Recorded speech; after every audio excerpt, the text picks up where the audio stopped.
Good morning everyone. आज मैं आपको practical aspect of semantic differential बताना चाह रही हूँ ना इजी वे। आई होप आप लोग को समझ में आएगा। देखिए, सिमेंटिक डिफरेंशियल का जब अभी हम प्रैक्टिकल करते हैं तो उसमें हम 3 कॉन्सेप्ट लेते हैं। अगर हम कॉन्सेप्ट सोचें कि क्या है कॉन्सेप्ट, कॉन्सेप्ट मतलब है कि कोई भी कॉलेज या स्कूल, उसमें कुछ ऐसी चीज़ें होती हैं जिनको हम रेट कर सकते हैं, डिस्क्राइब कर सकते हैं। जैसे students, class, curriculum, administration, time table, teachers, examination, ये सब चीज़ें कैसी हैं उस इंस्टीट्यूट की। तो जब हम उसको डिस्क्राइब करते हैं तो हम उन्हें रेट करते हैं 7 से 1 तक। अब इन किसी भी चीज़ को अगर हम डिस्क्राइब करते हैं या रेटिंग करते हैं तो हमें चाहिए एडजेक्टिव्स। एडजेक्टिव्स जो होते हैं वो 2 टाइप के होते हैं, एक होते हैं पॉजिटिव, दूसरा होता है नेगेटिव। तो जो भी हमारा कॉन्सेप्ट में जब हम बच्चों से उनका फीडबैक लेते हैं अबाउट एनी कॉन्सेप्ट, तो हम क्या करते हैं, कुछ इस प्रकार से हम अपना फीडबैक फॉर्म बनाएंगे जिसमें हम पहले तो जैसे फॉर एग्जांपल मैंने करिकुलम लिया हुआ है कॉन्सेप्ट 1। अब इस कॉन्सेप्ट 1 को हम डिस्क्राइब कर रहे हैं कुछ एग्जेक्टिव से। जैसे मान लीजिए फ्लेक्सिबल है मेरा करिकुलम या मेरा करिकुलम रिजिड है। मेरा इधर एक जिधर हम पॉजिटिव लिखेंगे उधर हम पॉजिटिव एडजेक्टिव्स लिखेंगे उस कॉन्सेप्ट के बारे में। एक साइड में हम नेगेटिव लिख रहे हैं तो उसका हम नेगेटिव एडजेक्टिव्स लिखेंगे उस कॉन्सेप्ट के बारे में। तो जो ये करिकुलम है ये ईजी है या ये करिकुलम टफ है। अब क्या करेंगे, हम इनके बीच में कुछ डैश बना देंगे। डैश मतलब रेटिंग 1 2 3 4 5 6 7। तो जो भी आपका सब्जेक्ट है वो इनको क्या करेगा, इनको टिक करेगा। जैसे मान लीजिए आपके सब्जेक्ट ने इसको टिक किया है 7 में, ठीक है। तो इसने पहला एडजेक्टिव जो ये आपका है, इस पहले एडजेक्टिव को, ये जो पहला आपका एडजेक्टिव है इसको इसने रेटिंग दी है 7, ठीक है। ये मेरा एक कॉन्सेप्ट मैंने आपको बताया। सेकंड कॉन्सेप्ट मान लीजिए मैंने लिया है क्या चीज़, टीचर। अब टीचर कैसा है, स्ट्रिक्ट है या लीनियंट है, एक्सपीरियंस्ड है कि इनएक्सपीरियंस है, क्वालिफाइड है कि अनक्वालिफाइड है। ये सारे एग्जेक्टिव्स किसको डिस्क्राइब कर रहे हैं, ये सारे एग्जेक्टिव आपके टीचर्स को डिस्क्राइब कर रहे हैं। और इसमें मान लीजिए जिस सब्जेक्ट से मैंने ये फीडबैक फॉर्म भरवाया है या रेटिंग फॉर्म भरवाया है तो उसने उसको 5 करा है, तो मतलब उसने पहले एग्जेक्टिव को क्या रेटिंग दी है, 5, ठीक है। क्या रेटिंग दी है उसको, 5। अब हम क्या करेंगे, इसी तरह हम आपके 3 कॉन्सेप्ट्स को बनाएंगे और उनको हम एडजेक्टिव के हिसाब से उनकी रेटिंग करेंगे 7 to 1, ओके। इसके बाद प्रैक्टिकल एस्पेक्ट में हमें क्या करना है, हमें बनाना है टेबल। फिर हम कुछ इस प्रकार से टेबल बनाएंगे। जैसे मान लीजिए कॉन्सेप्ट हमारा है स्टूडेंट का, करिकुलम का मान लीजिए कॉन्सेप्ट है हमारा, ठीक है। उसमें क्या हुआ, मैंने 14 एडजेक्टिव्स लिए हैं उसको डिस्क्राइब करने के लिए, ठीक है। 14 एडजेक्टिव्स। तो सब्जेक्ट 1 में उसमें रेटिंग दी 7 6 7 5 7, इस तरह सब्जेक्ट 1 ने रेटिंग दे दी। इस तरह सब्जेक्ट 2 हमने किसी 5 स्टूडेंट से ये फीडबैक रेटिंग भरवाई है, ठीक है। अब ये क्या करा, सब्जेक्ट 1 कोई स्टूडेंट है, मान लीजिए ये पूजा है, ठीक है, उसको मैंने दे दिया सब्जेक्ट 1 का टाइटल।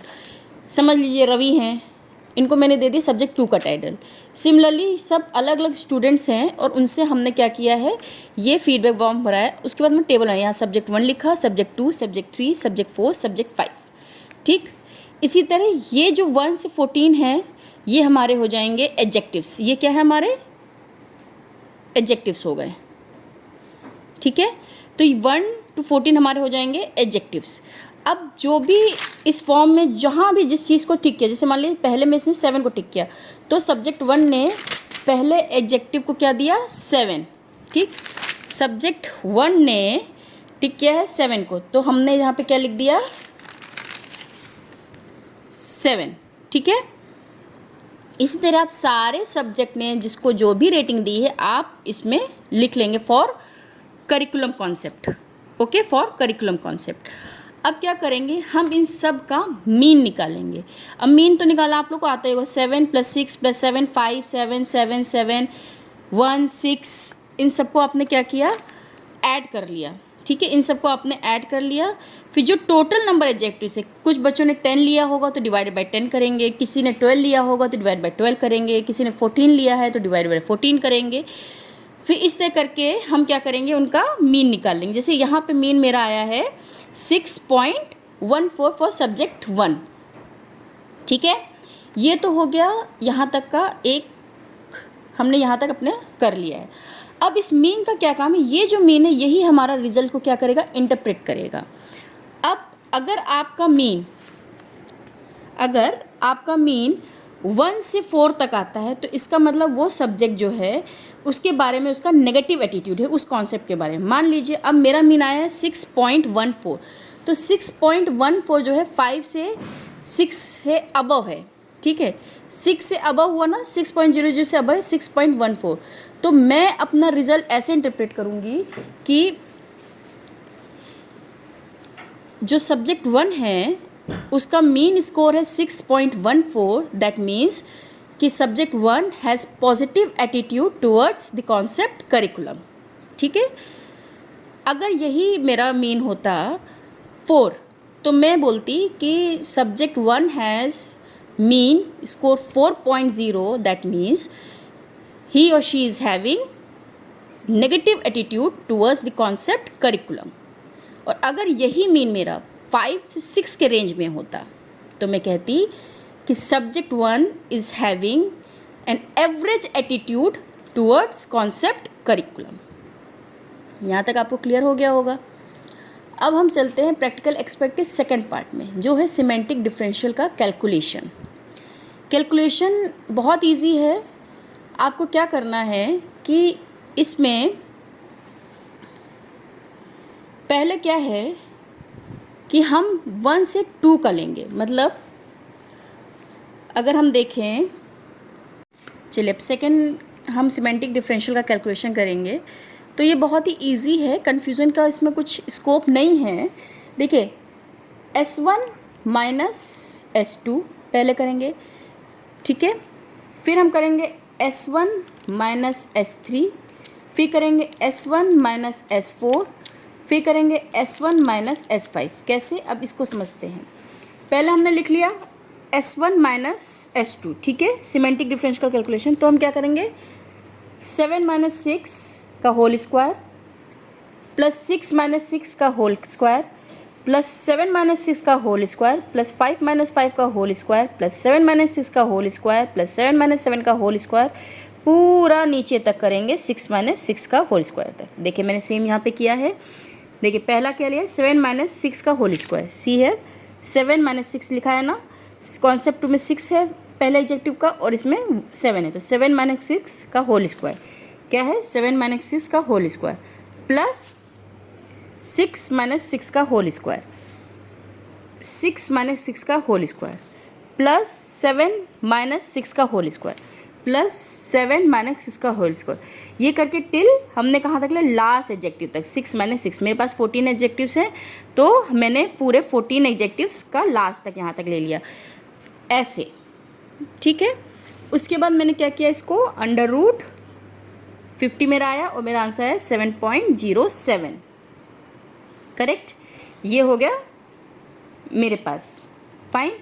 इसी तरह हम क्या करेंगे, फिर हम करेंगे S1 माइनस S3, ठीक है, फिर हम करेंगे S1 माइनस S3, ठीक। जैसे 7 माइनस 1 का होल स्क्वायर प्लस 6 माइनस 2 का होल स्क्वायर प्लस 7 माइनस 3 का होल स्क्वायर करके पूरा नीचे तक हम ले आएंगे 6 माइनस 7 का होल स्क्वायर, फिर उसका अंडर रूट निकाल के हमें एक वैल्यू मिल जाएगी। फिर हम इसी तरह S1 से S4 का करेंगे और इसी तरह S1 से S5 करेंगे। फिर हम क्या करेंगे, ये एक कॉन्सेप्ट में अभी ख़त्म नहीं हुआ है, फिर हम क्या करेंगे, हम नेक्स्ट करेंगे 2 माइनस 3 का, ठीक है। फिर हम शुरू करेंगे 6 माइनस 1 का होल स्क्वायर, 6 माइनस 2 का होल स्क्वायर करते, फिर 2 माइनस 3, 2 माइनस 4, 2 माइनस 5, फिर हम करेंगे 3 माइनस 4, 3 माइनस 5, फिर करेंगे 4 माइनस 5, ये मेरा लास्ट होगा 4 माइनस 5। तो ये एक करिकुलम का, एक कॉन्सेप्ट का सिमेंटिक डिफरेंस बनेगा, ठीक है, समझ गए यहाँ तक। अब ये जो वैल्यू आएगी, इस वैल्यू से हम बनाएंगे अपना मैट्रिक्स। आई होप यहाँ तक क्लियर है। इसी वैल्यू से हमारी क्या बनेगी, मैट्रिक्स बनेगी। चलिए अब मैट्रिक्स देखते हैं। मान लीजिए मेरा S1 और S2 का रिजल्ट क्या है, 7। अंडर रूट करके आया। 1 से 3 का सब्जेक्ट 1 से माइनस सब्जेक्ट 3 का रिजल्ट 6 आया। 1 to 4 का ये आया। इसी तरह मैंने सारे रिजल्ट लिख लिए। अब मैं क्या करूँगी, मैं मैट्रिक्स बनाऊँगी। मैट्रिक्स में क्या होता है कि जो ये वैल्यूज़ हैं वही सेम वैल्यूज़ हम यहाँ लिखेंगे, जो एक्स एक्सेस पे रखेंगे वही हम वाई एक्सेस पे रखेंगे। तो सब्जेक्ट 1 2 3 4 5, फिर सब्जेक्ट 1 2 3 4 5 मैंने रख लिया। अब ये बोल रहा है कि 1 से 2 की वैल्यू क्या है, 1 माइनस 2 की वैल्यू, तो हमारा कौन सा कॉलम आएगा, 1 से 2 की वैल्यू। ठीक है, कितनी आई है, 7, हमने इस तरह 7 लिख लिया इसमें। फिर बोल रहा है 1 से 3 की वैल्यू, 1 से 3 की वैल्यू कितनी आई है, 6। ठीक है, फिर बोल रहा है 1 से 4 की वैल्यू कितनी आई है, 1 से 4 की वैल्यू आ गई 2। फिर बोल रहा है 1 से 5 की वैल्यू क्या आ रही है, तो वो हो गई हमारी 3। फिर बोलता है 2 से 3 की वैल्यू क्या है, 2 से 3 की वैल्यू हमारी क्या है, वो हो गया 6। 2 से 4 की वैल्यू हमारी क्या है, 9। 2 से 5 की वैल्यू क्या है हमारी, 8। 3 से 4 की वैल्यू हमारी क्या है, 3 से 4 की वैल्यू हमारी क्या आ रही, 10। 3 से 5 की आ रही है 4। फिर 4 to 5 की वैल्यू आ रही है हमारी कितनी, 6। तो इस तरह हमने मैट्रिक्स बना लिया। ठीक है, अब हम आपका मैट्रिक्स रेडी हो गया, फाइन। अब क्या करेंगे, अब इस मैट्रिक्स में आप देखिए सबसे हाईएस्ट वैल्यू किसको मिली है। ठीक है, तो हाईएस्ट स्कोर किसका हुआ, रिजल्ट क्या हुआ हमारा, हाईएस्ट स्कोर हमारा है सब्जेक्ट 3 से माइनस सब्जेक्ट 4 का, और लोएस्ट स्कोर हमारा क्या है, 2 आया था। ठीक है, सब्जेक्ट 1 माइनस सब्जेक्ट 4, देखिए ये है ना 2, तो ये हमारा नेक्स्ट रिजल्ट हो गया। बस सिमेंटिक डिफरेंशियल जो प्रैक्टिकल है आपका कंप्लीट हो गया, यही इसका कैलकुलेशन पार्ट है।